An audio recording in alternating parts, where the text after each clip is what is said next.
रयतेचे राजे छत्रपती शिवाजी महाराज आणि तलवारीबरोबर लेखणीची जोड देणारे छत्रपती संभाजी महाराज, राजर्षी शाहू महाराज, विश्वरत्न डॉक्टर बाबासाहेब आंबेडकर, अभिरूप लोकसभा उभी करणारे बसवण्णा, स्वामी चक्रधर, संत नामदेव महाराज, तुकाराम महाराज, या सगळ्याची नावं आता तुम्ही आतापर्यंत ऐकलेलीच आहेत, सर्वांना परिचित आहेत.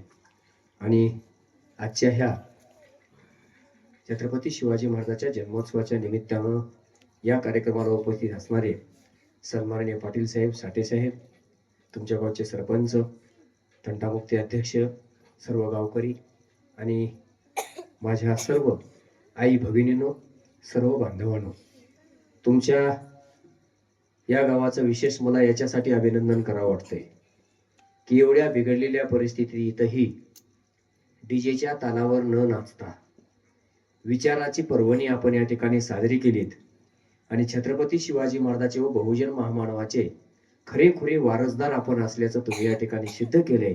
त्याच्यामुळे तुमच्याबद्दल माझ्या मनात नितांत त्या ठिकाणी आदर असतो.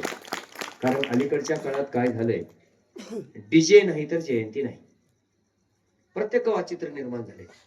सगळी नवीन तरुण पोरं म्हणतायत डीजे नसल्यावर जयंतीत काय नाही, मजा नाही.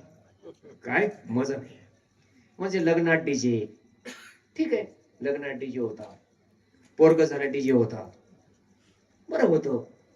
पण डीजेने एक एक पायरी अशी चढली की आता फक्त सप्त्यात डीजे लावायचा राहिलाय. हा, तेवढं एक केले की मग तुका म्हणे जन्म आल्याचे होतय काय, डीजे लावल्यामुळे होतय काय. ज्या महापुरुषांनी आपल्या उभ्या आयुष्यात मध्याच्या ग्लासला हात लावला नाही आणि स्वतःच्या सैनिकाला सुद्धा हात लावू दिला नाही, ज्या आदर्श राजांनी एवढं सुशासन व्यवस्थित पाळलं, त्याची जयंती त्यांच्या विचाराला साजेशीच झाली पाहिजे. आम्ही एक संकल्पना राबवली पाहिजे की आम्ही ज्याचा जन्मोत्सव साजरा करतो, नकळत आमच्याकडून त्यांच्या विचाराला गालबोट लागणार नाही याची काळजी जो घेतो त्याला अनुयायी म्हणत असतात. आणि ते सर्वश्रेष्ठ अनुयायी तुम्ही सगळे आहात, याच्याबद्दल मला नितांत आदर आहे. कारण अलीकडे आम्ही जन्मोत्सवाला जाणंच बंद केले. कारण आता जयंती म्हणली की विचाराचं काही देणं घेणं राहिलं नाही. जयंती म्हणली की मग ते तुमच्या जयंतीत किती गुलाल उधळला आणि आमच्या जयंतीत किती जोरात डीजे वाजला, या पद्धतीनं आपण गेल्यामुळं समाजाचं काय झालं लक्षात घ्या. महापुरुषाच्या विचाराचं वैचारिक प्रबोधन ज्या वेळेला समाजाकडे जाईल, त्यावेळेला समाजामध्ये परिवर्तनाची लाट येत असते. आपल्या एक समाजामध्ये गैरसमज आहे किंवा अनेक पिढ्यांचा समज आहे की माणसं केवळ अन्नावर जगतात असं तुम्हाला आम्हाला वाटते. पण माता भगिनीनो, अन्नावर माणसाची शारीरिक वाढ होते. जेवणामुळे काय होतंय माणसाची, हा तुम्ही थोडं बोलाय शिका, माणसाची शारीरिक वाढ होते, वजन वाढते, वाढतंय ना, वजन वाढतंय, उंची वाढायची थांबली, हा रुंदीकरण होते ना. प्रश्न निर्माण होतोय, माणसाला अन्नाची जेवढी गरज आहे त्यापेक्षा कितीतरी पट माणसाला ज्ञानाची गरज आहे. आणि जो समाज केवळ अन्नावर जगतो, तो समाज हजारो वर्षाच्या कालखंडाखाली जो समाज होता तशा पद्धतीची वाटचाल करीत असतो. म्हणजे आपली माणसं महामानव तुमच्या आमच्यासाठी जे म्हणत होते शिका, तुकोबाराय म्हणत होते आम्हा घरी धन, नामदेव महाराज म्हणले नाचू कीर्तनाचे रंगी, ज्योतिबा फुले म्हणाले विद्येविना मती गेली. हे सगळे लोक का सांगत होते?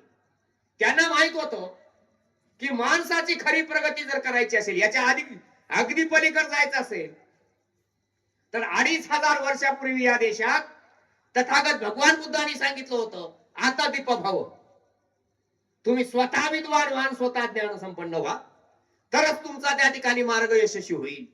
मग एका बाजूला आमचे हे सगळे महामानव सांगत होते, तर दुसऱ्या बाजूला काही लोक काय सांगत होते, तुम्ही काशीला जा, तुम्ही गयेला जा, तुम्ही नाशिकला जा, तुम्ही पिंडदान करा, तुम्ही आणखी काय करा, नारायण नाग बळी घाला, तुम्ही सत्यनारायण घाला, आपलं घर, आपल्या घराचा सत्यानाश करा आणि त्याच्या घराचं चांगलं करा. ही बाजू का सांगत होते?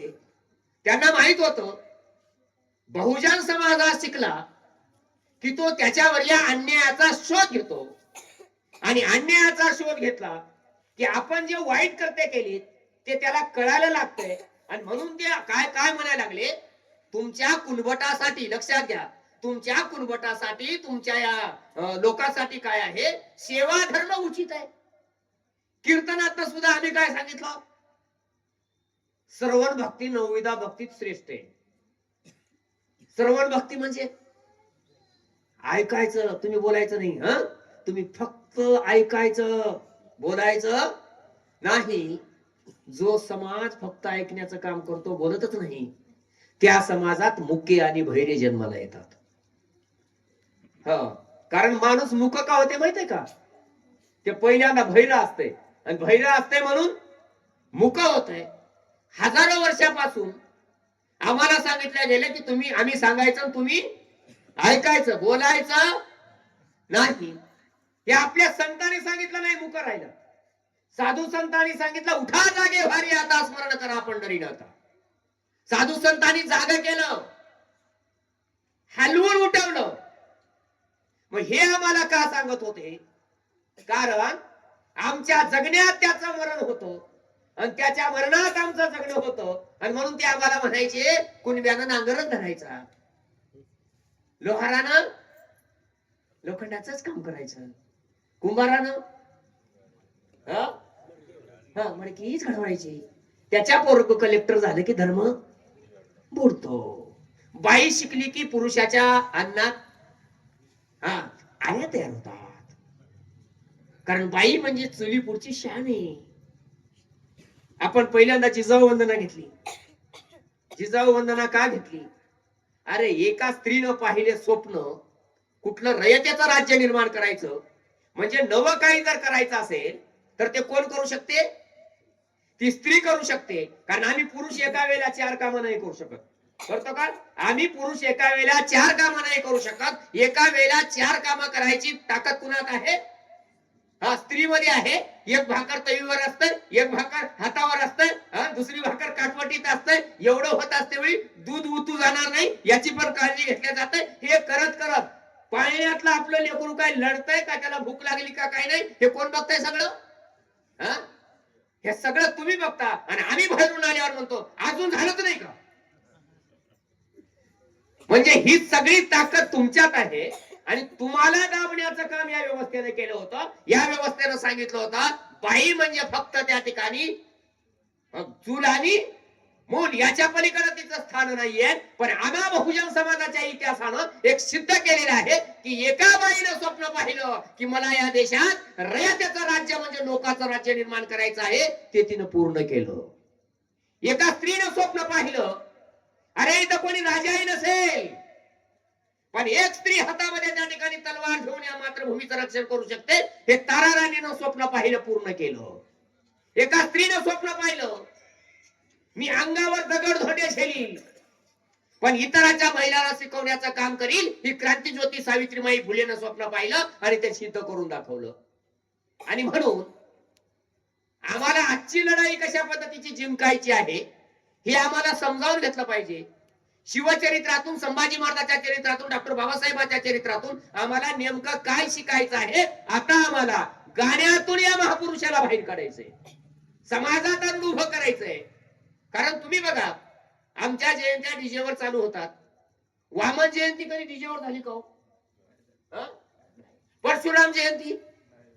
मग आम्हाला प्रश्न पडतोय, डीजे मुळे जर आमचं कल्याण झालं असतं तर वामन जयंतीच वाल्याचं कल्याण झालं नसताना, वामन जयंती कुठे निघत नाही तरी पण अभ्यासात ते पुढं. आम्ही डीजेत नसतो, आम्ही अभ्यासात दिसत नाही, आमच्या दंगली होतात, एकमेकाच्या विरोधात झुंजतो, आम्ही कस्टडीत जातो आणि ते स्टडी रूम मध्ये जातात, ती IPS ऑफिसर होतात आणि आम्ही कुख्यात गुन्हेगार होतो. हे चित्र तुम्हाला बदलायचं आहे आणि याच्यासाठी शिवाजी महाराजांचे जन्मोत्सव साजरे करायचे आहे, याच्यासाठी महामानवाच्या जयंत्या साजऱ्या करायच्या आहेत. कारण ज्योतिराव फुले ऐन पेशवाईच्या काळात ज्योतिराव फुले यांनी समाजाचं चित्र पाहिलं. आता तर आम्ही आमचे सगळे माणसंच वाटून घेतलेत हो, घेतलेत की नाही. माळ्याची जयंती मराठ्यांनी केली पाहिजे का नाही? केली पाहिजे. कारण ज्योतिराव फुलेमुळे शिवाजी महाराजांचा जन्मोत्सव साजरा झालेला आहे. जातीयतेचा प्रश्न नाहीये. कारण आम्हाला हे समजून घेतलं पाहिजे की ज्योतिराव फुलेला या देशामध्ये क्रांती करायची होती.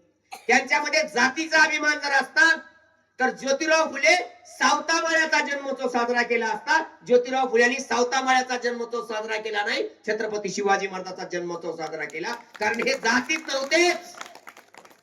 डॉक्टर बाबासाहेब आंबेडकरांना वैचारिक क्रांती जर करायची असेल तर त्यांनी चोखोबाला शरण गेले असते, पण त्यांनी कबीर फुले आणि त्या ठिकाणी बुद्ध मानला. कारण ही जातीच्या अस्तित्वाची लढाई नाही, ही विचाराच्या अस्तित्वाची लढाई आहे. आणि म्हणून ज्योतिराव फुले माळी, शिवाजी महाराज मराठा, बाबासाहेब आंबेडकर बौद्ध, ज्योतिराव फुले माळी. अरे जे आमच्या डोक्यात जातीचं विष पेरतात ना, त्याच्यासाठी आपण सांगतो आहोत ही जातीची लढाई नाही, ही मतीची लढाई आहे आणि ती आपल्याला यशस्वी करायची आहे. कारण आमचा पराभव, लक्षात घ्या, आपला पराभव शत्रूच्या सामर्थ्यावर नाही, आपल्यातल्या गद्दारावरती आहे, पहिली गोष्ट. आणि दुसरी गोष्ट, आम्ही महापुरुषाचे वारसदार जे म्हणून घेतो, हे आम्ही एकमेकाच्या विरोधात झुंजतो आणि त्याच्यामुळे आमच्या शत्रूला फावल्या जात आहे. आणि म्हणून तुकोबाराय म्हणाले, कुचाळ्या करुणी पोरे भांडवी आपण राही वेगळा रे. तुकोबारायचं एक अभंग आहे. नारद नावाचं पात्र त्याने निवडलेलं आहे. नारद चांगला असतो का वाईट हो? मला काय वाईट बीट म्हणायचं नाही, पण आताही लोक भांडण लावणाऱ्याला काय म्हणतात? कसला नारद आहे म्हणतात? कळीचा नारद आहे म्हणतात. कारण कळीचा नारद कवा कोणाच्या कानात काय जाऊन सांगल ह्याचा नियम आहे का? छान. सध्या कोणी नारद असेल की नाही आपल्या महाराष्ट्रात? नारदाचा आजी आहे. तुम्ही नुसता नारद आहे म्हणसाल, नारदाचा आजी आहे. कारण बघा ना, आपण संख्येवर जातो. आपण काय करतो? संख्येवर जातो. बिचारी आमची संख्या, आपण बऱ्याचदा काय करतो? मेजॉरिटी आमचीच आहे बाबा, बिनधास्त बोला महाराज. आपण बऱ्याचदा म्हणतो इथं कोणाची ताकद आहे काय? मेजॉरिटीवर जाऊ नका. कारण मेजॉरिटी काहीच करत नाही. मेजॉरिटीचे डोके जर व्यवस्थित नसतील तर मेजॉरिटी काहीच करू शकत नाही. कारण श्रीराम साहेब नेहमी म्हणायचे, जिसकी संख्या जितनी भारी उसकी उतनी भागीदारी. कुठे? आणि म्हणून संख्येवर जाऊ नका. राजर्षी शाहू महाराजही हेच म्हणायचे. आणि याच्यासाठी पहिल्यांदा आम्हाला महामानवाची साखळी जोडली पाहिजे. हे सगळे महामानव एकत्रित आणले पाहिजे आणि एकत्रित आणून इतिहास उभा केला पाहिजे. छत्रपती शिवाजी महाराज लोकशाहीत राहत होते का हुकुमशाहीत? राज्यशाहीत. छान. आम्ही कुठे आहोत आता? आम्ही लोकशाही आहोत ना. छान. आम्ही लोकशाही भरपूर जीवन ठेवली ना? नाही, आम्ही लोकशाही जीवन ठेवली का नाही? कसं बोलता तुम्ही? लोकशाहीसाठी माणसं शेताला सुद्धा जाईना 2 रोज. जातात का? लोकशाहीसाठी आपण लोकांवर कधीच करत नाही बघा. कारण नेहमी लोक म्हणायचे गांधीवर प्रेम करा, गांधीवर प्रेम करा. लोकांनी गांधीवर भरपूर प्रेम केलं का नाही? गांधीवर भरपूर प्रेम केलं. पहिलं आम्ही राजकीय थोडं कार्यकर्ते असल्यामुळे लोकांना म्हणायचो, तुमच्या मुलीचं नाव टाका, तुमच्या सुनबाईचं नाव टाका मतदार यादीत, बरं राहते. आता लोक स्वतःच नाही, आमच्या सुनबाईचं घ्या की. एवढंच नाही, लग्न होण्याच्या आधीच. हे लक्षात घेतलं पाहिजे. आम्हाला आमचा राजा विकणारा नको असेल. आमचा राजा विकणारा नको असेल तर त्याला जन्म घालणारी जो प्रजा आहे ना ती विकणारी नसेल, त्या दिवशी या देशाचा राजा विकणारा नसेल. आम्ही स्वतःला मार्केटमध्ये उभा केले.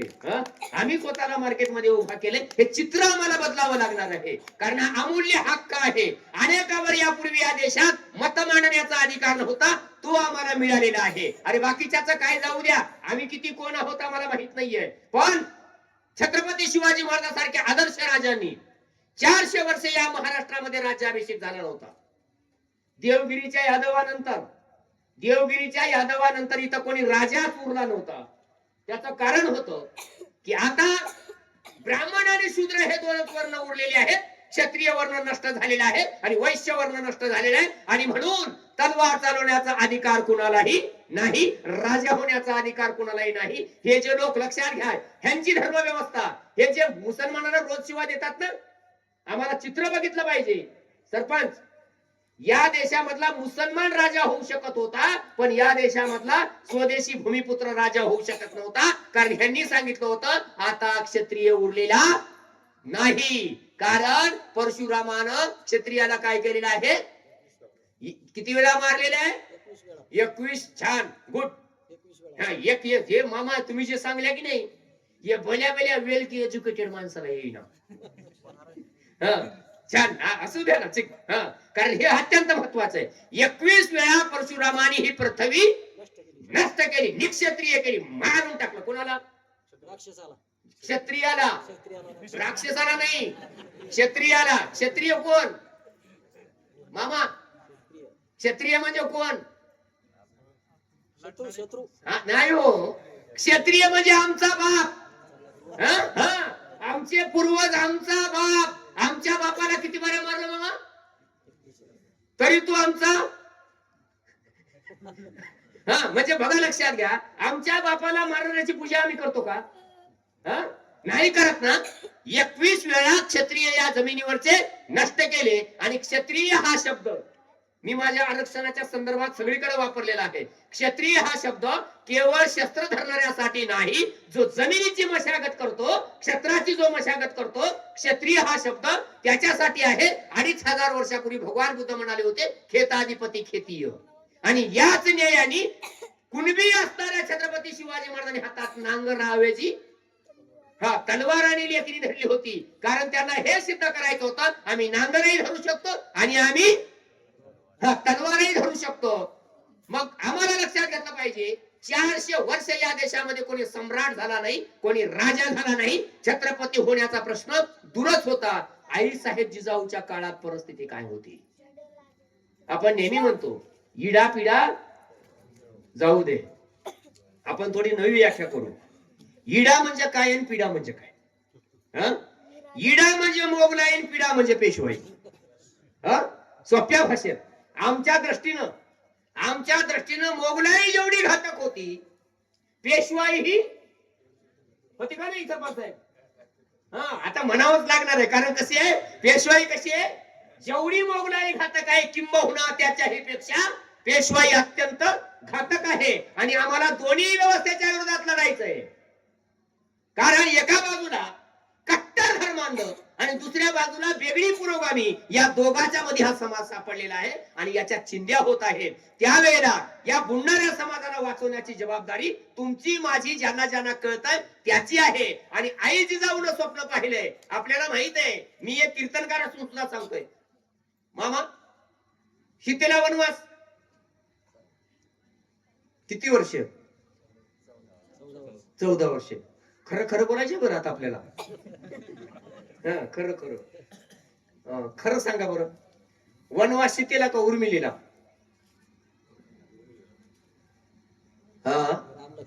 नाही हो, त्याला काय वनवास आहे? खरा वनवास लक्ष्मणाला आणि उर्मिलीला. कारण नवरा बायको संगच आहेत ना. लक्षात घ्या, इतिहासाचं चक्र काय सांगतंय. 14 वर्षाचा वनवास यायला धरू आपण, छान, सीतेला धरू तुमच्या म्हणण्यानुसार.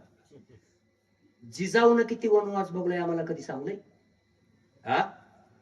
कारण स्वराज्याचं पहिलं स्वप्न शहाजी राजाने बघितलं होतं आणि ते फेल झालं, अयशस्वी झालं. त्याचं कारण होतं, आपले पहिले वडील लोक म्हणतात कुत्र्याला पाणी पियाना, हा, आणि आपली जात कधी एका जागी येईना. मी सोप्या सोप्या भाषेत सांगतो, आपले लोक म्हणतात हे कधी फुटतील याची खात्री नाही. हा, कधी फुटतील काहीच खात्री नाही. जवळचं घर कसं पाडील याची खात्री नाही. शहाजी राजाला ज्यानं धोका दिला, लक्षात घ्या, एका जागी येऊ शकले नाही. पण आपण एक गोष्ट लक्षात घ्या, आपण गाडी चालवत असते वेळी गतिरोधक आला तर गाडी थांबवतो का वेग कमी करून पुढे जातो? हा, नाही आता गतिरोधक आहे, आता काय पुढे जाणं होय ना, लावलं स्टँड थांबला उभा नाही. आम्ही काय करतो, एक गिअर कमी करतो, स्पीड कमी करतो, गतिरोधक होऊन पुढे जातो, पण प्रवास चालू ठेवतो. महाराजांनी तेच ठरवलं, गतिरोधक आले थांबायचं नाही, पण वेग कमी करायचा. त्यावेळेला जिजाबाई या कर्नाटकात होत्या महाराजासोबत. मुद्दाम बाई बाई काय करू शकते, आणि एक पती एक नवरा आपल्या बायकोला म्हणतोय माझं स्वप्न अपुरं राहिले, कारण रयतेचं राज्य स्थापन करायचं माझं स्वप्न अपुरं राहिले. आणि ते कोणाला करायचं आहे ताई, कोणाला करायचं आहे ते? तुला करायचं आहे. आताची बाई काय म्हणत होती, आणि माय तुम्हाला होईल आली, बाई माणसाला होईल काय? म्हणली असती का नाही आताची बाई, तुम्हाला गडी असून होईना आले. जिजाबाई काय म्हणाल्या, पण त्याच्यासाठी तुला त्याग करावा लागेल. स्वप्न तुला पूर्ण करायचे आहे, पण त्यागही तुलाच करावा लागणार आहे. आणि त्याग म्हणजे काय लक्षात घेतलं पाहिजे. स्त्रीसाठी सर्वात मोठा त्याग जर कोणता असेल तर आपल्या मालकाला सोडून दूर राहणं हा स्त्रीसाठी सर्वात मोठा त्याग आहे. आणि शहाजी राजांनी आई साहेबांना सांगितलं, जिजा मी तुझ्या खांद्यावरती जबाबदारी देतोय, तू तुला पेलणार का नाही? काय म्हणली असं नाही जिजाऊन, या देशात जे जे मोठे माणसं झाले त्याच्या पाठीमाग त्याची जी अर्धांगिनी आहे ती खंबीरपणाने उभी टाकली, पडद्या माग उभा टाकून तिने सगळा चित्रपट चालवला आणि म्हणून या देशातला इतिहास घडवला. तुम्ही लक्षात घ्या, त्या मग जिजाऊचे शहाजी राजाच्या जिजाऊ असतील, संभाजी राजाच्या येशूराणी असतील, की जगद्गुरु तुकोबारायच्या जिजाबाई असतील, त्या सगळ्यांनी चालवण्याचं काम केलं. किंवा बाबासाहेब विदेशात शिकत असते वेळी त्यांचा मुलगा वारलेला बापाला माहित नव्हतं, त्यावेळेला चालवणाऱ्या त्यांच्या अर्धांगिनी असू द्या, त्या सगळ्या स्त्रिया त्या ठिकाणी एक अदृश्य शक्ती म्हणून पुढे आल्या. आई जिजाऊनं सांगितलं, तुमचं स्वप्न, तुमचं म्हणजे रयतेचं वैयक्तिक नाही, तुमचं स्वप्न पूर्ण करण्यासाठी वाटेल ती किंमत मोजायला तयार आहे, हे जिजाऊनं शहाजी राजाला शब्द दिला. आणि मग शहाजी राजांनी काय केलं, बाजी पासलकरांच्या नेतृत्वाखाली, हे जे आज महाराजाचा भगवा झेंडा आहे का नाही, हा भगवा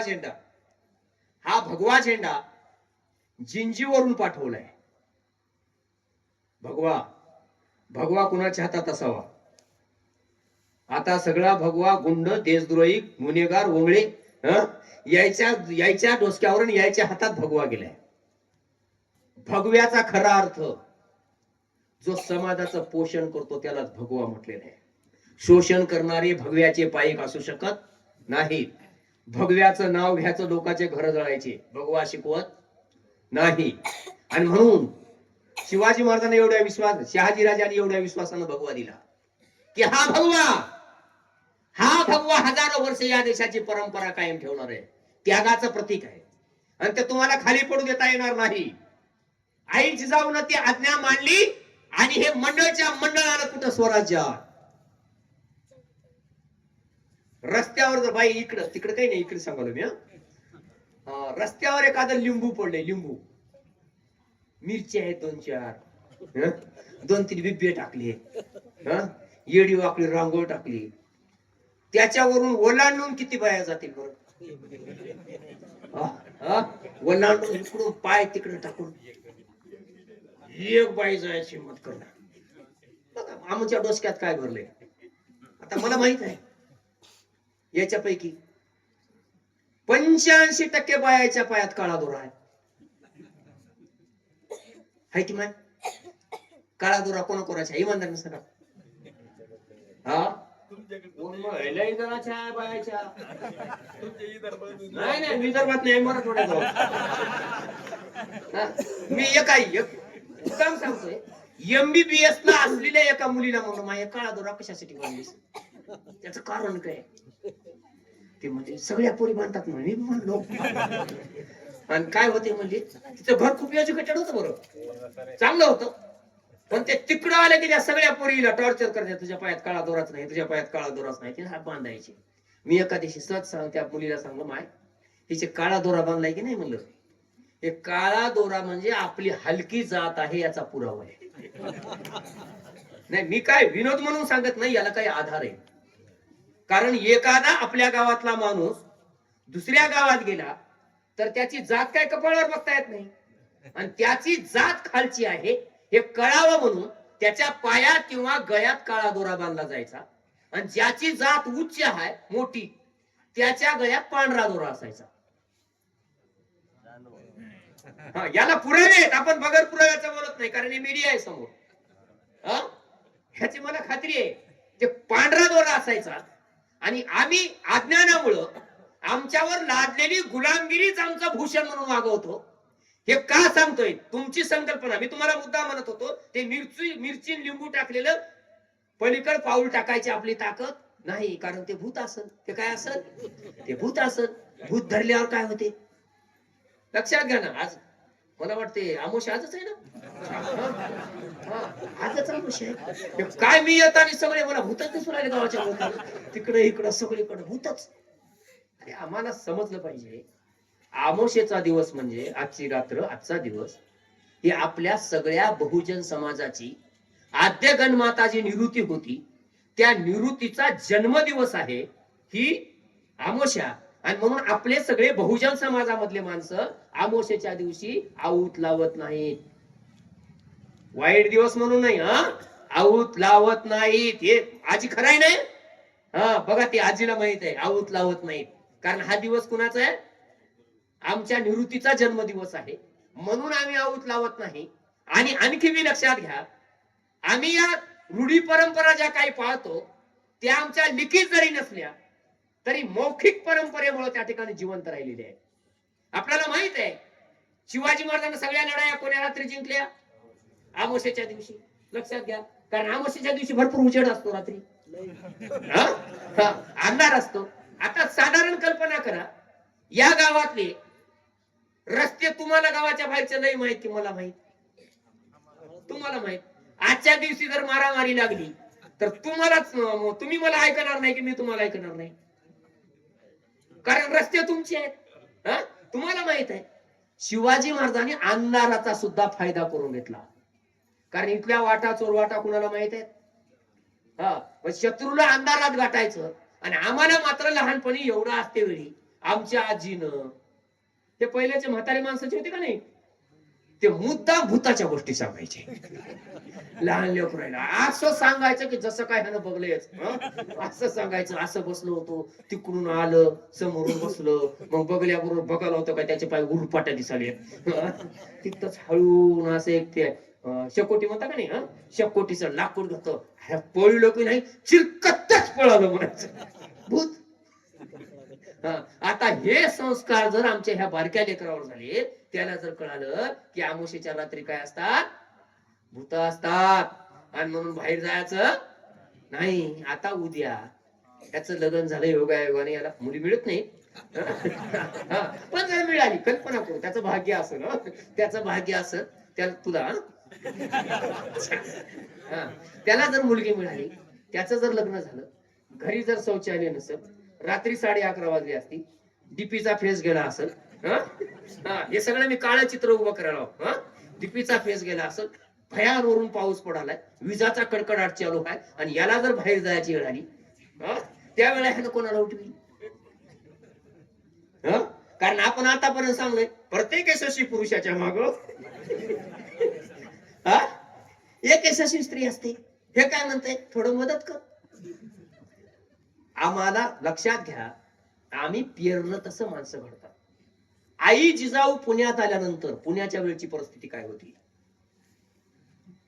आदिलशहाचा सरदार मोरार जगदेवराव आणि बाजी घोरपडे यांनी पुन्हा उद्ध्वस्त केलं, तर जाळून टाकलं होतं. आपण आताही म्हणता बघा, एकानं लई जर सळीलं, तुझ्या घरावर कशाचा नांगर? हा, गाढवाचा नांगर फिरू दे म्हणता. असं बोट मोडून ना येतात का नाही तुम्हाला बोट मोडायला? हा, गाढवाचा नांगर फिरू दे म्हणतात. याचं कारण आहे, ज्या ठिकाणी गाढवाचा नांगर फिरेल त्या ठिकाणी लोकवस्ती करता येत नाही, त्याचा निर्वंश होतो, अशी त्या काळची संकल्पना होती. आता एक बाई लक्षात घ्या, तुमच्यासारखीच एक बाई आपल्या लेकराला घेऊन आलेली आहे. तिथं राहायचंय कुठं?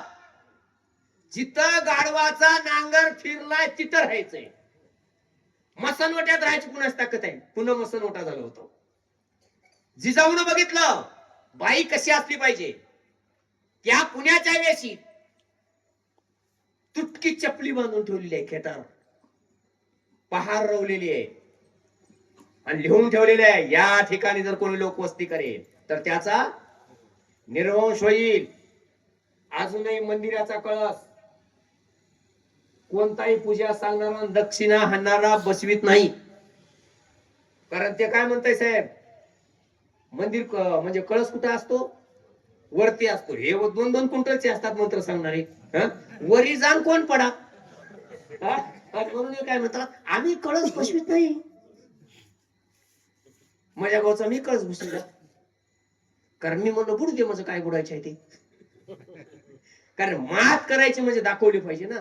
मी स्वतः कळस बसवला, मी गोरी गेलो, भीती होती.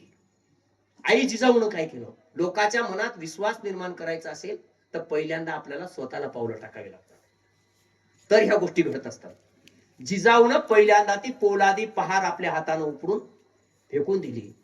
आणि त्या काळचा समज असा होता, जिथं गाढवाचा नांगर फिरलाय तिथं सोन्याचा फाळ बसविलेला नांगरानं जर जमीन नांगरली तरच लोकवस्ती करण्याच्या लायकीचे असते ते जमीन. बाल शिवरायाच्या हातात जिजाऊनं ज्या नांगराला सोन्याचा फाळ बसवलाय का नाही, तो नांगर दिला. पुण्याची जमीन नांगरायला लावली. स्वतः झांबरे पाटलाकडून, या आजचा लाल महाल आहे ना, हा आजचा लाल महाल शहाजी राजांनी पुण्याच्या झांबरे पाटलाकडून 200 एकर जमीन विकत घेऊन हा आजचा लाल महाल बांधलाय. त्या लाल महालाच्या जागी या पेशवाईनं, ही पेशवाई दिसते ना, ह्या पेशवाईनं स्वतःचा कोणता वाडा बांधला? शनिवार वाडा बांधला. म्हणजे जमीन आमची, मालक आम्ही, दुकान आमचं, बोर्ड त्याचा. लल्लू सोपा खेळ आहे. ते बांधायच्या भानगडीत पडणार. तुम्ही सगळं केले की आणून चिटकवायचं काम करतात. हा लाल महाल उभा केला. पाटील देशमुख या सगळ्याला आव्हान दिलं की आपल्याला स्वराज्य स्थापन करायचे आहे. पण मित्र हो, भांडवलदार वर्ग कधी श्रमिकाची बाजू घेत नाही. काही मोजके लोक महाराजाच्या मदतीला आले, पण काही भांडवलदार वर्ग मात्र वतनदारीला चिटकून राहिला. ते महाराजाच्या बरोबर येणं गेला. त्याचं म्हणणं काय, एवढी मोठी आदिलशाही, एवढी मोठी निजामशाही, एवढा मोठा मोगल, जगदीश्वर वा दिल्लीश्वर, म्हणजे वरी देव सूर्य आणि खाली देव अकबर, हे म्हणणारे जे लोक होते, यायचं म्हणणं कशाला, साधी कोणती निवडणूक असत आपल्यासारखे म्हणतात याच्यानं होणार, याच्या बाजूला कशाला जावं. हे तर एवढं मोठे भानगड होती. महाराजाच्या बाजूला लोक येत नव्हते. पण आई जिजाऊनं काय केलं, लांडगे नुसते माजून गेले होते. लांडगे, खेड्यातल्या तरुणाचा वापर कसा करायचा हे स्वराज्यातून शिकलं पाहिजे. आई जिजाऊनं विचार केला, तरुण पोरायला आपल्याला घराच्या बाहेर काढायचं आहे आणि त्याच्यामधलं शौर्य जागवायचं आहे. जिजाऊनं सांगितलं, ज्यानं कोणी लांडगा मारी आणि लांडग्याची शेपटी घेऊन राज दरबारात येईल त्याला मोहरा बक्षीस मिळतील. तरुणाचे पोराच्या थवेच्या थवे बाहेर निघायला लागले. लांडगे मारून त्या ठिकाणी लांडगे घेऊन यायला लागले आणि बक्षीस मिळायला लागलं. लांडगे तोड झाली, लांडगे संपले. शेतकऱ्यांना सांगितलं या, कारण त्या काळात असं नव्हतं. एका गावात जर सरदार आला तर ते गाव सगळं फुकून द्यायचा, विहिरी उद्ध्वस्त करायचा, जनावर घेऊन जायचा, लोक दर्याखोऱ्यांना आश्रय घ्यायचे, अशी परिस्थिती होती. जिजाऊनं पहिल्यांदा लोकात विश्वास निर्माण केला की मी तुमच्या सोबतीला आहे, तुम्ही गावात या.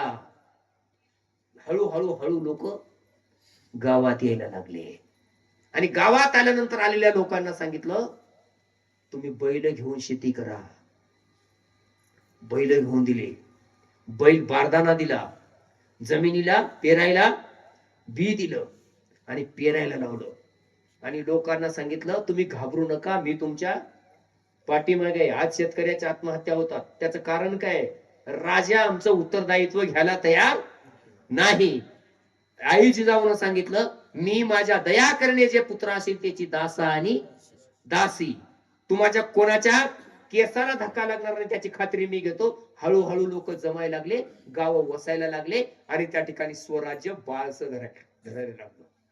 कारण एक बाईच आहे, एका बाईने हे स्वप्न पाहिलं. हळूहळू स्वराज्य उभं टाकायला लागलं. फक्त लढाई करणे म्हणजे राजाचा धर्म नाही.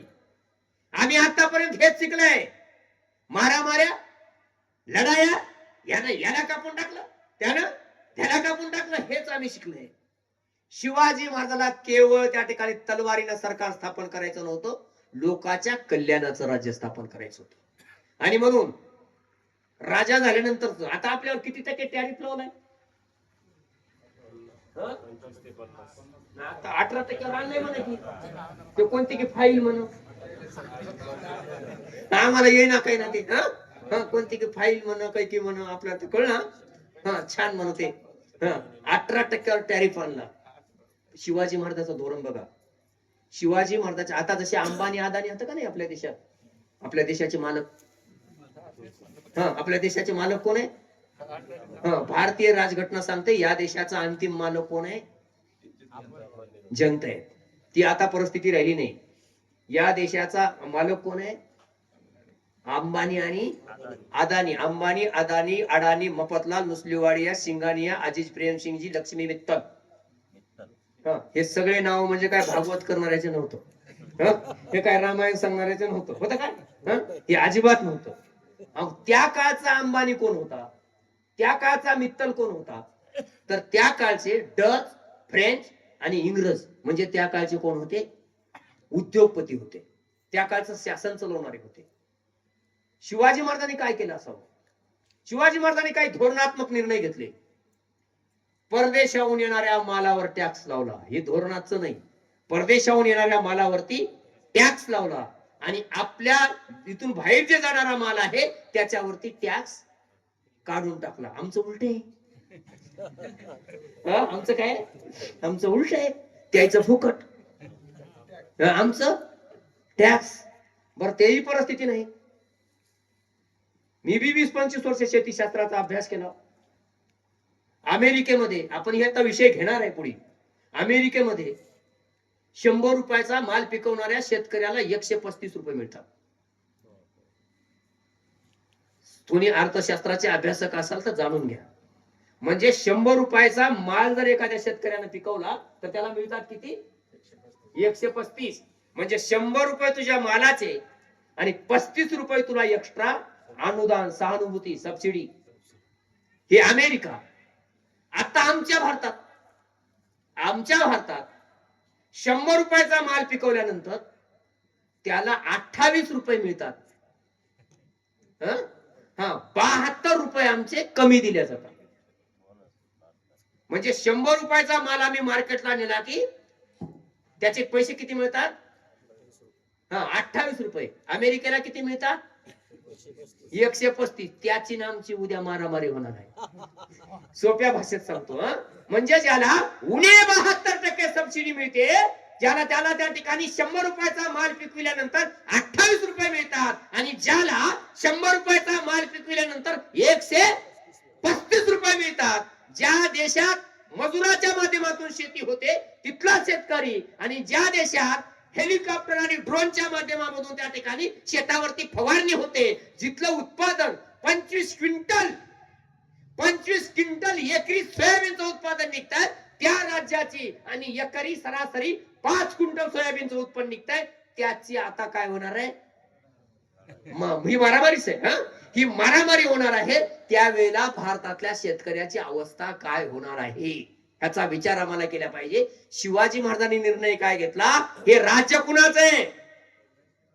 हे राज्य रयतेचं आहे, हे राज्य लोकांचं आहे. आणि पहिल्यांदा अंतिम सत्ता कुणाची आहे? जनतेची आहे. मी याचा पाईक आहे, मालक नाही ना. छान, मालक नाही मी. पण 5 वर्ष सोसायटीचा सदस्य होतो. मी सगळ्याला म्हणायचो सोसायटीचा मालक मी. कारण विश्वस्त असणं वेगळं, मालक असणं वेगळं. राजा, लक्षात घ्या, राजा हा विश्वस्त असला पाहिजे. मी एक नेहरूचं छोटं उदाहरण वाचलं होतं. भारत स्वतंत्र झाल्यानंतर एका म्हातारीनं नेहरूचं कालर धरलं. नेहरू म्हणजे पहिला प्रधानमंत्री. त्याचं कालर धरलं, त्याला म्हणली, इंग्रज या देशातून गेले, तू पंतप्रधान झालास, मला काय मिळालं सांग. म्हातारीनं कालर धरलं, विचारलं मला काय मिळालं. नेहरूनं काय सांगलं, तुला काय मिळालं मला माहित नाही, पण पंतप्रधानाचं कालर धरायचा अधिकार तुला मिळालेला आहे. आम्हाला काय दिलंय? शिवाजी महाराजांना माहित होते राज्य कुणाचं आहे? लोकांचं आहे. लोकांचं म्हणजे रयतेचं. आपण म्हणतो शिवाजी महाराजांच्या राज्याला कुणाचं राज्य म्हणतात? रयतेचं. लोकशाही. लोकशाही. 26 नोव्हेंबर 1949 ला या देशामध्ये संविधानाची निर्मिती झाली आणि 26 जानेवारी 1950 ला प्रजासत्ताक आलं. छान. याच्या अगोदर या ठिकाणी 300 वर्षाच्या पूर्वी छत्रपती शिवाजी महाराजांनी राज्य लोकांचं आहे म्हणून सांगितलं. आता प्रश्न पडतोय की 300 वर्षापूर्वी त्याला कल्पना का सुचली असावी? कारण एखाद्या गोष्टीचं संरक्षण जर करायचं असेल तर ती गोष्ट माझी आहे म्हणल्यानंतर जिम्मेदार एकटाच असतो, आणि ही वस्तू गावाची आहे म्हणून सांगल्यानंतर त्याला जिम्मेदार कोण असते? पूर्ण गाव असतंय. आमच्या गावाचा विकास का होत नाही याचं कारण मला घर आपलं वाटते, रस्ता सार्वजनिक वाटतो की नाही? रस्ता कसा वाटतो? सार्वजनिक. शेत आपलं वाटते, सडक सार्वजनिक वाटते. आणि म्हणून होते काय, डबल गाडी. आता तुमच्याकडे बरी आहे जर समृद्धी बिमृद्धी आली, तुमची बरीच समृद्धी झाली असं झाली ना, बरीच समृद्धी झाली आणि काही व्हायची राहिली असं. कारण मला माहित आहे शहराजवळच्या खेड्याची काय अवस्था आहे, मला चांगलं माहित आहे. गाड्या घोड्या बऱ्याच आल्या असतील. आणि आमची संकल्पना, आमचे स्वप्न काय आहेत? मोठी रोड झाली की आमच्या कोण्या पठाडीला, कोण्या या माणसाला वाटणार की आता या शाळेच्या, या रोडच्या भोवताल कडला चांगली इंग्लिश शाळा उभा टाकू शकते असं वाटणार. आमचं पहिल्यांदा माणूस म्हणते आता मात्र धाबा नंबर 1 चलते म्हणते. कारण स्वप्न, पाहण्याची नजर, नजरच आमची तेवढी. गरुडाची जर नजर असती तर आम्हाला काय दिसलं असतं? समुद्राच्या पलीकडचं दिसलं असतं. इथं आमचा काय एखादा कारखाना असता ना, कारण आमचं ते स्वप्नच नव्हतं. आमचं स्वप्न काय होतं? आता मात्र धाबा चलते की नाही. आणि दुसरी गोष्ट, बापाच्या घरचं असल्यासारखं त्या धाब्याचं नाव रायगड. लाज वाटली पाहिजे रे, ते कुणी असाल, लाज वाटली पाहिजे. धाब्याचं नाव शिवनेरी, जिथं छत्रपती जन्माला आले. लक्षात घ्या, जिथं छत्रपती जन्माला आले. अरे रायगड, राजगड ही आमच्या इतिहासाच्या अस्मितेची ठेव आहे. कारण स्वराज्याचं पहिलं तोरण महाराजांनी राजगड किल्ल्यावरती बांधलेलं आहे. आणि ज्याला आम्ही या किल्ल्याचा राजा म्हणतो, ती रायगड जगातला अति उच्च आणि अति सक्षम असणारा किल्ला आहे. आणि आम्ही जिथं असे मद्यपानाचे घोट विकल्या जातात तशा ठिकाणाला जर रायगड शिवनेरी नाव देत असेल तर आमच्या शिवरायाचा अपमान दुसरं कोणी करत नाही. आम्ही मांडणारे जास्त करतोय. आणि मलाही माहित आहे उद्या 19 तारखेला लई बॅनर कुणाचे लागणार आहेत ते. लई बॅनर धाबेवाल्याचे लागणार आहे. का नाही? अरे आम्हाला कळलं पाहिजे की शिवाजी महाराज आदर्श राजा आहेत आणि आदर्श प्रजा निर्माण करणं हे त्याचं स्वप्न होतं. स्त्रियांचा सन्मान करणं हे महाराजाचं काम होतं. मला कालच एका पत्रकाराने युट्यूबवर चॅनल घेताना विचारलं की शिवाजी, अनेक राजे आहेत, अनेक राजांनी जनानखाना चालवला, पण शिवाजी महाराजांनी जनान खाना चालवलं नाही याचं कारण काय? एका शब्दात उत्तर द्या. म्हणजे मला प्रश्न केला होता, एका शब्दात उत्तर द्या. आणि मी एका शब्दात उत्तर दिलं की जिजाऊचे संस्कार जनान खानानं चालण्याच्या पाठीमागचं कारण. जिजाऊचे संस्कार आई पाहिली, बाई नाचवण्यापेक्षा बाई वाचवणं माझं काम आहे हे राजांना कळालं आणि म्हणून त्यांनी जनान खाली चालू दिले नाही. नाही तर पूर्वीची परिस्थिती काय होती? एक राजा म्हणलं की हजारो स्त्रिया आणून डांबून ठेवायच्या आणि जनान खाना चालवायचा. महाराजाचं आज्ञापत्र काय सांगताय? महाराजाचं आज्ञापत्र सांगताय लढाईवर निघालेल्या सैन्याने लहान मुलांना, म्हाताऱ्या माणसांना आणि स्त्रियांना थोडी जरी जखमाने इजा केली तर गय केल्या जाणार नाही. तिथं आपल्या स्त्रियांना शब्द वापरला नाही. कोणता शब्द वापरला? स्त्रियांना. ती शत्रूची असू दे नाही तर कुणाची असू दे, कारण स्त्रीला ज्यानं त्या ठिकाणी वाईट नजरेने बघेल त्याचे हात कलम केले जातील. महाराजांनी कधी पोलीस स्टेशनला फोन लावला नाही की तो आमचा कार्यकर्ता आहे, असू दे मग काय वाद आहे. अजिबात नाही. राजा काय असतो? कारण जो राजा स्वतःच्या कुटुंबियाला सुद्धा सोडत नाही. आम्हाला राजा आपला काय वाटतो ह्याचं कारण आम्हाला शोधलं पाहिजे. जो सर्व जातीला न्याय द्यायचं काम करतोय, सर्व समाजाला सोबत घेतोय, हिंदूला मंदिर बांधून देतो, मुसलमानाला मशीद बांधून देतो, म्हणजे सगळ्या धर्माला समान न्याय द्यायचं काम करतो. आणि त्यावेळेला आपल्याला वाटतंय शिवाजी महाराज म्हणले की आज चित्र असं निर्माण झालंय, शिवाजी महाराज म्हणले की अमक्याचे शत्रू तमक्याचे दुश्मन. अरे शिवाजी महाराजांच्या सैन्यात अनेक जातीचे लोक लढतात. महाराजाचा हेर खात्याचा प्रमुख कोण आहे? हेर खातं बहिर्जी नाईक. कारण याची जात रामोशी बेरडाची. आता काय महाराजाला तिथे एखादा आपला सोयरा नेमता आला नसता का? पण महाराजाला माहित होतं आमच्या सोयरे आमच्या सोयऱ्याचं काही खरं नाही. कारण ही जात जरी आदिवासी बेरडाची असेल, लक्षात घ्या, तर शब्दाला पक्की. जोपर्यंत हा उमाजी नाईक होता तोपर्यंत महाराजाचं हेर खातं सक्षम होतं. उमाजी नाईक गेल्यानंतर घरघर लागली. बहिर्जी नाईक गेल्यानंतर घरघर लागली. म्हणून जातीची व्यवस्था बघली नाही. ज्याच्या हातात ताकद आहे त्यालाच अधिकार द्यायचं काम केलं महाराज. आता बघा लक्षात, तुमच्याकडे काय पद्धत आहे की मला माहित नाही, आमच्याकडे एक पद्धत आहे. सोयरिकीला निघालं न्हाव्याचं माणूस जर समोरून आलं की त्या दिवशी जायच ना, ते आडवं आलंय म्हणतात ना. विचार करा हे का? आम्ही कधी प्रश्न विचारलाय? माझा प्रश्न हा आहे, अरे न्हाव्याचं माणूस जर या देशात जन्माला आलं नसतं तर अफजल खान वधाच्या प्रसंगी आमचे छत्रपती जिवंतच राहिले नसते. त्या न्हाव्यामुळे जिवंत राहिले आणि म्हणून म्हणतात होते जिवाजी म्हणून वाचले शिवाजी. आणि आम्हाला शिकवलं न्हाव्याचं तोंड बघायचं नाही. आपलं स्पष्ट मत आहे बाबा. गावाला जायचं असेल तर मी ठरलेलं आहे, माझ्या घराच्या जवळ साहेब कधी बी येऊन बघा, न्हाव्याचं दुकान आहे. मी पहिल्यांदा त्याला राम राम करतो, नंतर गावाला येतो. आपलं वेगाच्या उलट आहे. कारण का उलट आहे? अरे तुझ्यामुळे माझा छत्रपती राहिलाय. आपल्याकडे म्हण आहे, न्हाव्याचं तोंड बघायचं नाही, दुसरं तेल्याचं तोंड बघायचं नाही. बघायचं नाही, तेल्याचं तोंड बघायचं नाही. कारण तुकाराम महाराजांच्या अभंगाची गाथा संताजी तेली नावाच्या माणसानं जिवंत ठेवण्याचं काम केलं आणि ह्यानं सांगलं तेल्याचं तोंड बघायचं नाही.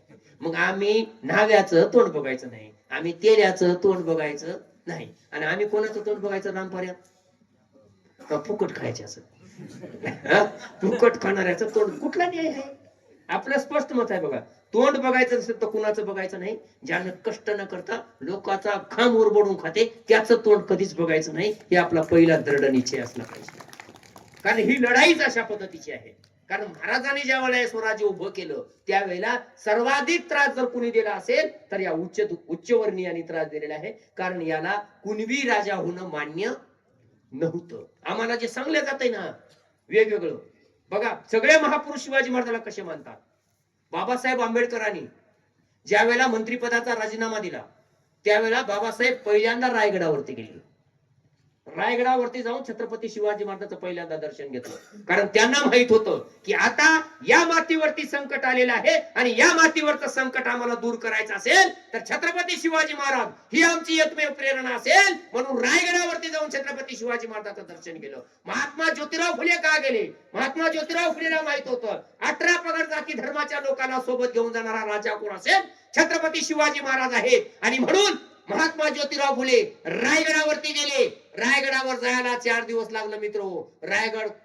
रायगड पूर्ण काट्यानं वेढला होता. आम्हाला जायला आम्हाला 2-2.5 तास लागले. मी म्हणलो रायगडला गेल्यानंतर, कारण 26 नोव्हेंबर या दिवशी आम्ही रायगडावरती एक आगळा वेगळा प्रयोग केला.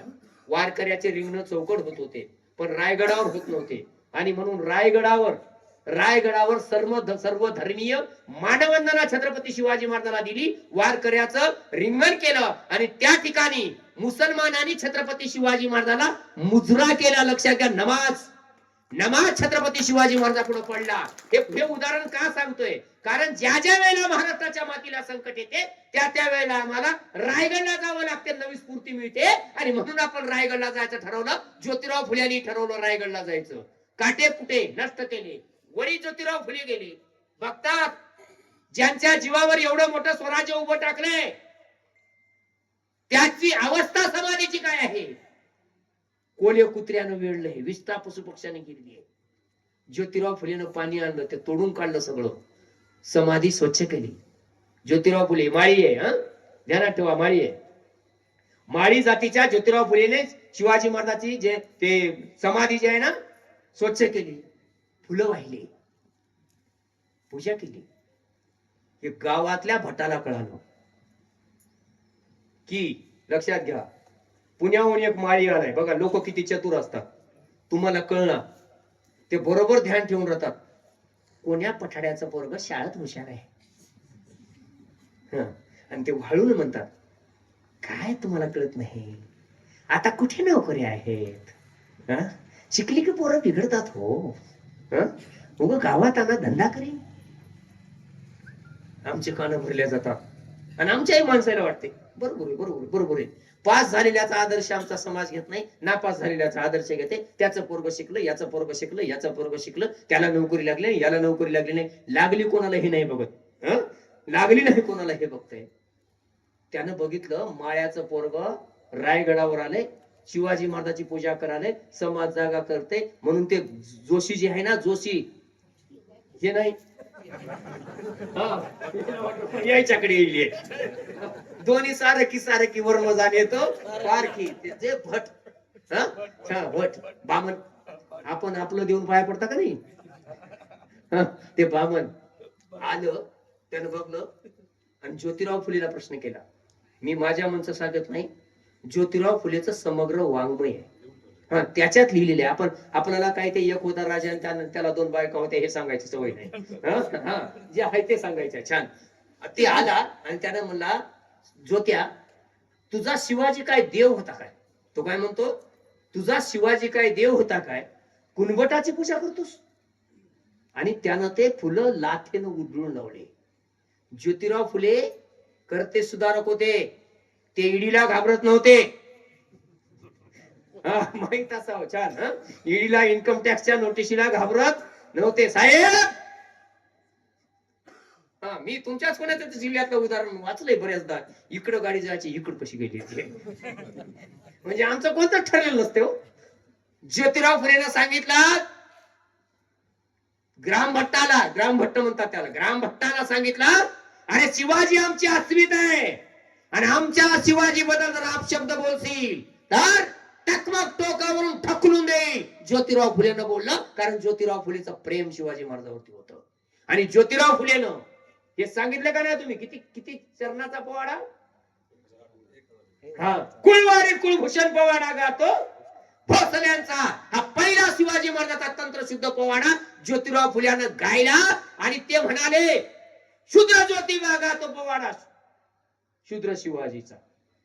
ही मांडणी केली आणि लोकांना समजावून सांगलं की आम्हाला शिवाजीचा इतिहास जाणवावा लागणार आहे. अरे एवढा मोठा इतिहास असते वेळी आज आमची अवस्था काय झालेली आहे?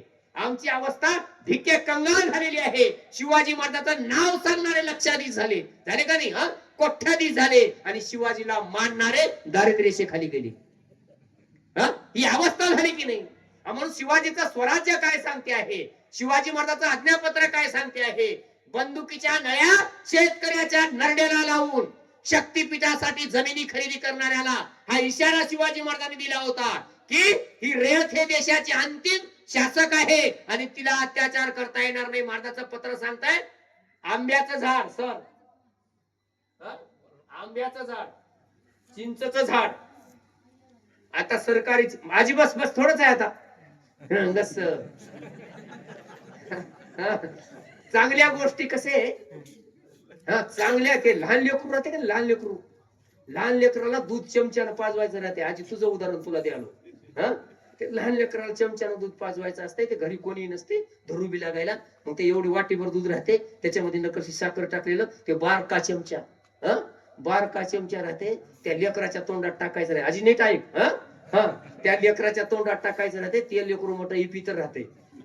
ते काय करते, असं चमचा आणलं की असं हाताने हाणते. हाणते का नाही? हाणते. मग त्यावेळेला ती आई लय हुशार राहते.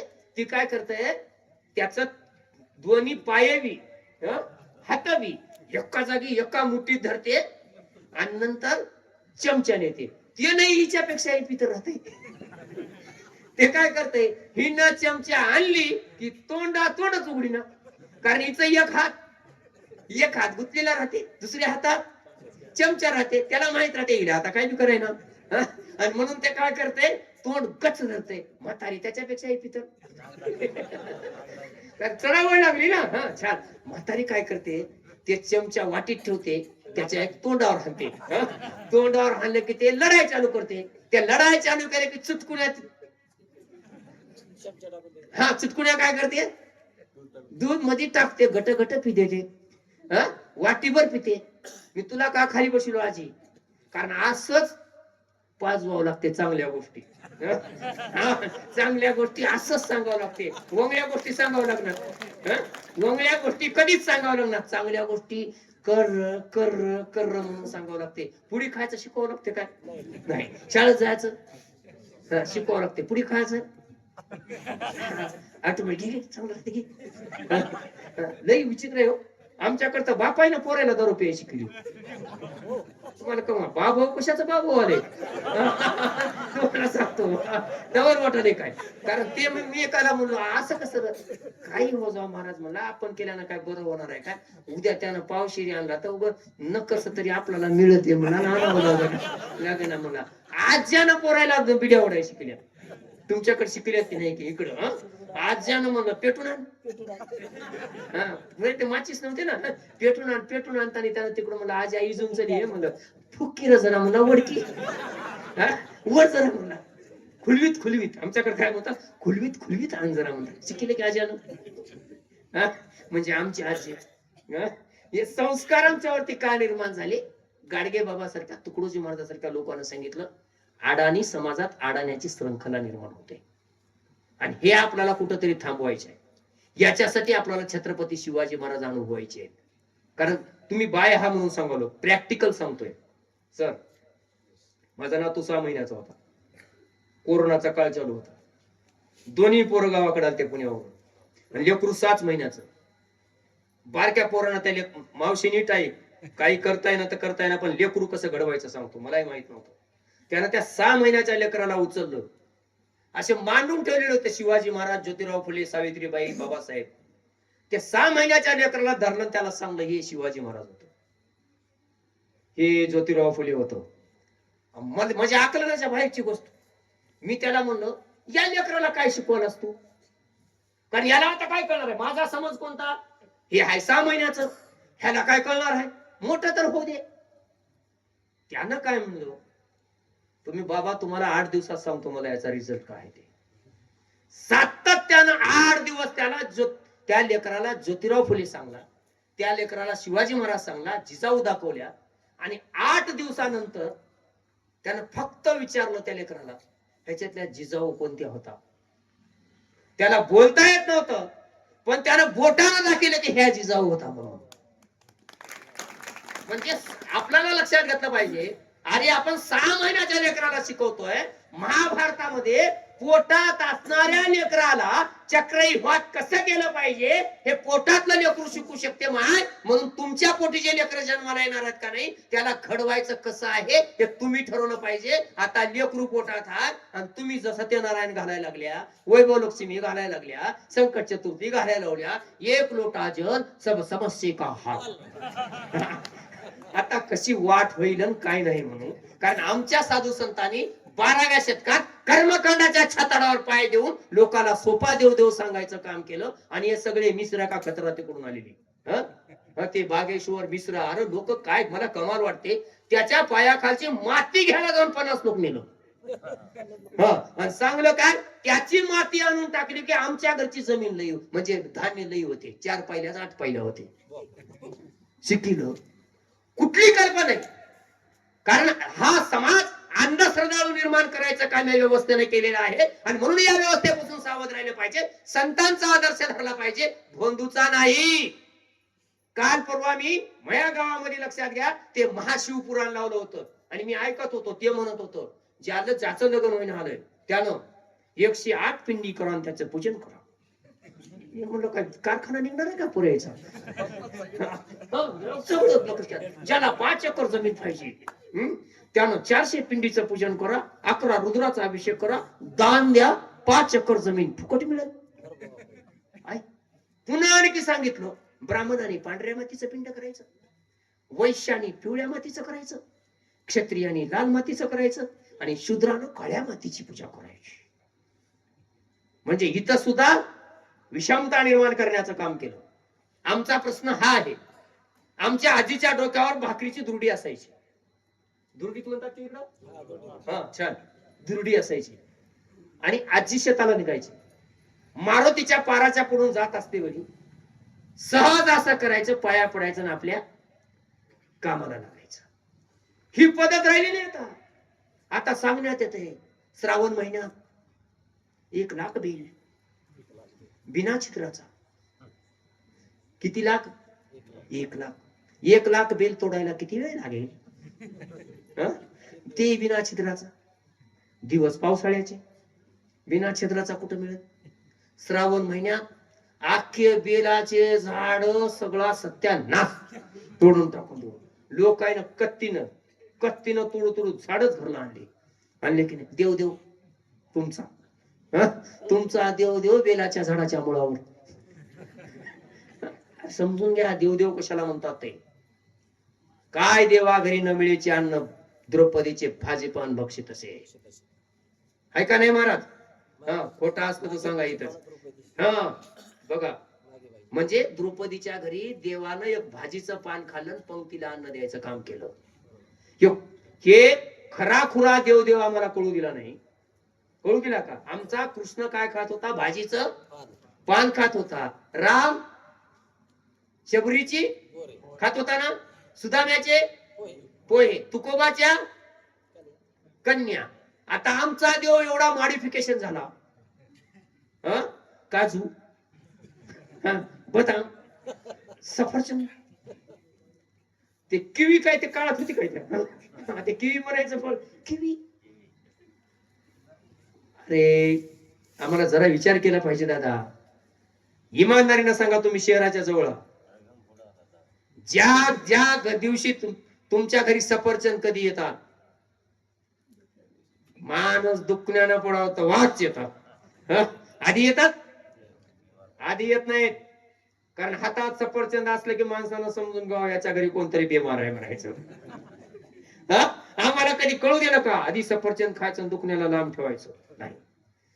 म्हणजे सफरचंद खायचं असेल तर आजी काय करावं लागलं? आधी आजी हस की सफरचंद खायचं असेल तर आधी बिमार पडावं लागेल. हे आमच्या डोक्यात भरलं. ताई सुनबाई जर असेल आजी तर एक काम करायचं, तिच्या पोटात उद्याचा भविष्यकाळ जर जन्माला येत असेल तर तिला सकस आहार द्यायचा आणि सशक्त आईच्या पोटी बरदंड ताकदीचं लेकरू जन्माला घालायचं की जे उद्या UPSC आणि एमपीएससी परीक्षेमध्ये पास होईल आणि लाल दिव्याची गाडी घेऊन गावात भुई भुई भुई भुई भुई करीत येईल, त्या दिवशी समजून घ्यायचं आम्ही शिवाजी महाराजाचा जन्मोत्सव साजरा करतोय, आम्ही बाबासाहेबाचा जन्मोत्सव साजरा करतोय. हे आम्हाला समजून घेतलं पाहिजे. याच्यासाठी पुस्तक हात की घरी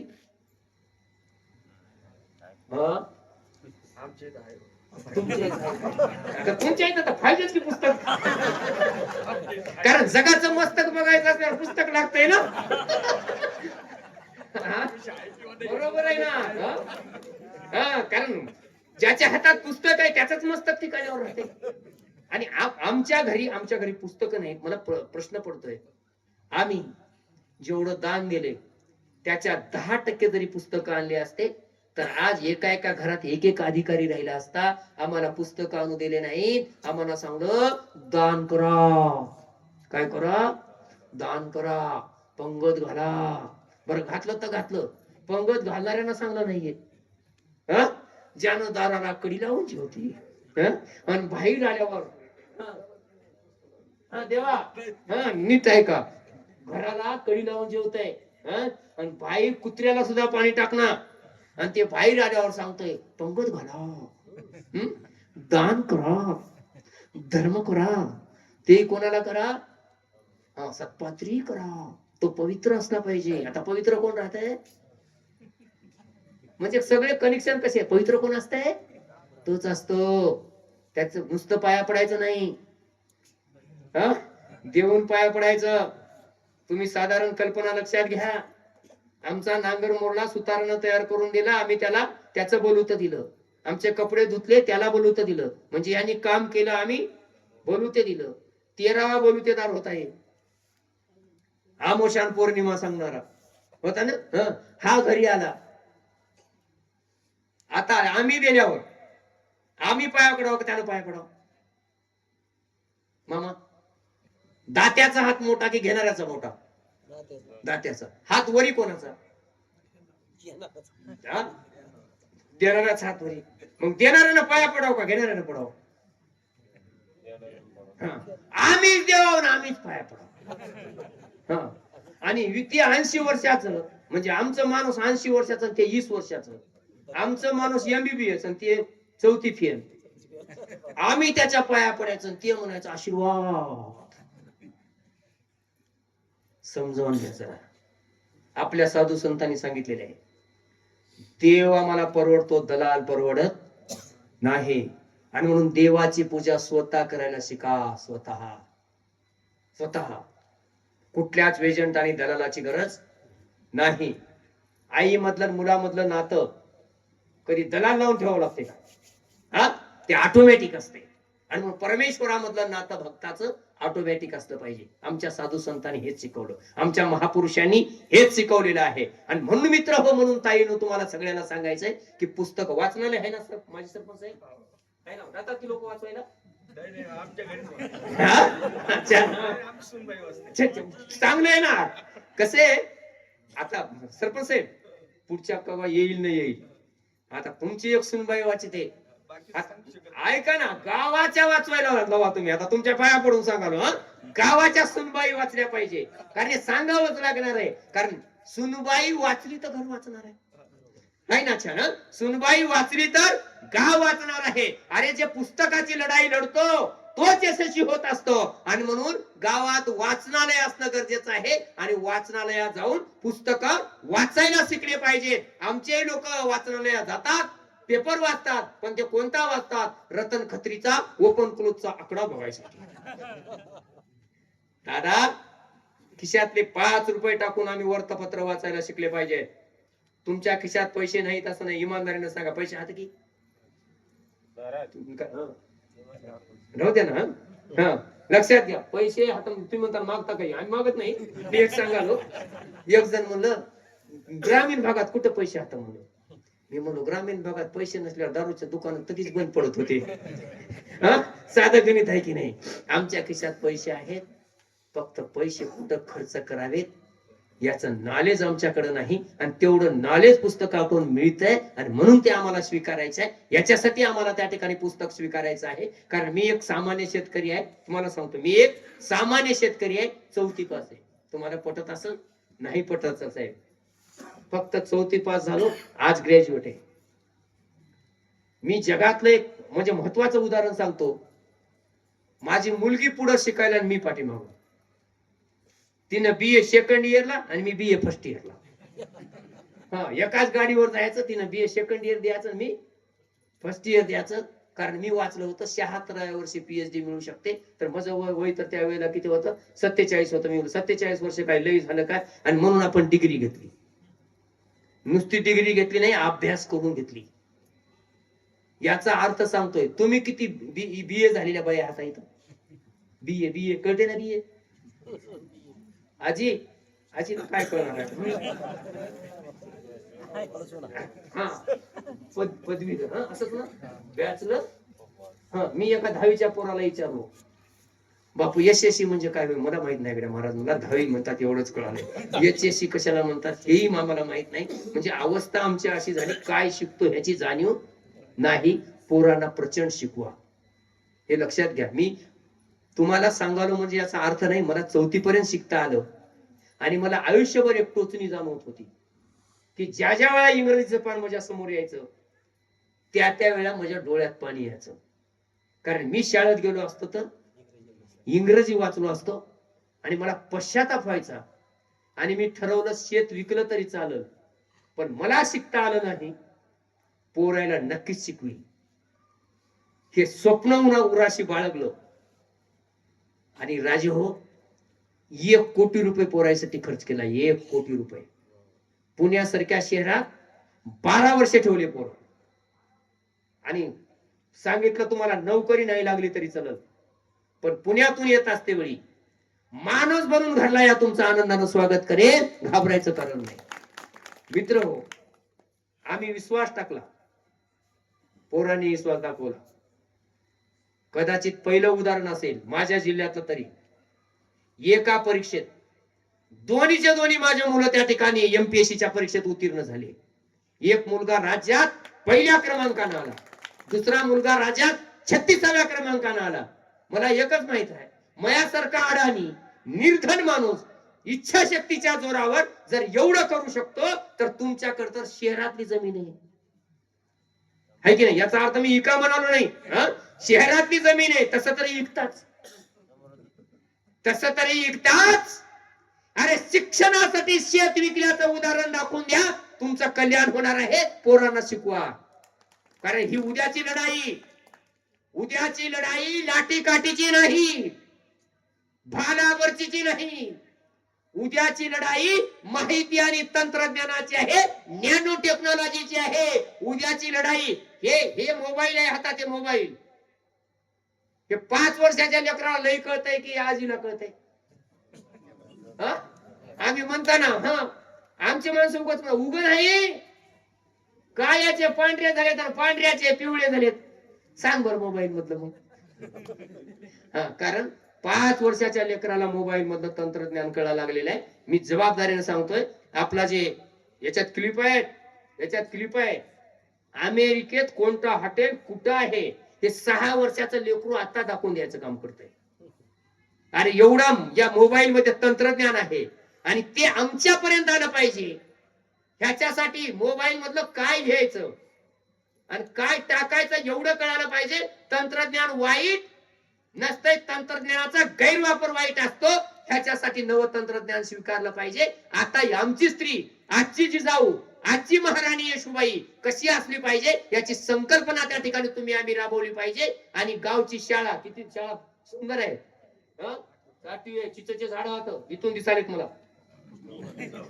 कारण माझ्या पाठीमागे आहेत ना, भिवू नको तुझ्या. इथून सगळं चिचेचे झाड, मस्त नंबर 1, 5 एकर जमीन आहे ना. तुम्ही म्हणता तुम्ही याच्या संग राहून शिकलो काय म्हणता, सगळंच शिकलो आपण. ठीक आहे, कारण ती गावची शाळा जपली पाहिजे. कारण शाळा हे गावचे वैभव आहे, ते जपलं पाहिजे. तिथून आम्हाला कलेक्टर तयार करायच्या. त्या शाळेवर बोर्ड लागला पाहिजे, आमच्या शाळेतून कलेक्टर झाले, आमच्या शाळेतून SP झाले. आणि आम्हालाही सांगता, तुकाराम मुंडेचं उदाहरण नेहमी देतोय.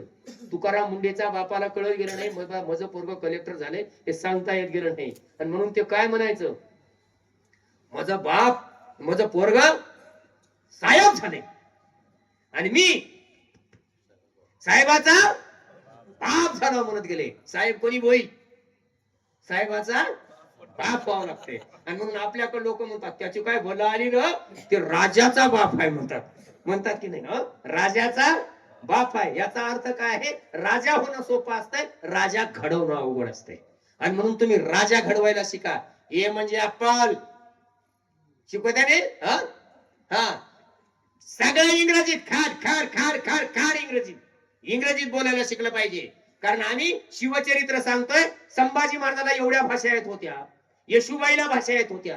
तुम्ही सुद्धा बोलायला शिका, अजिबात खडबडायचं नाही. कारण अशिक्षित असणारी बहिणाबाई अरे दगडाला पाझर फोडणारा बोलतय. तुम्ही तर त्या ठिकाणी आजच्या 21व्या शतकातल्या आमच्या भगिनी आहात.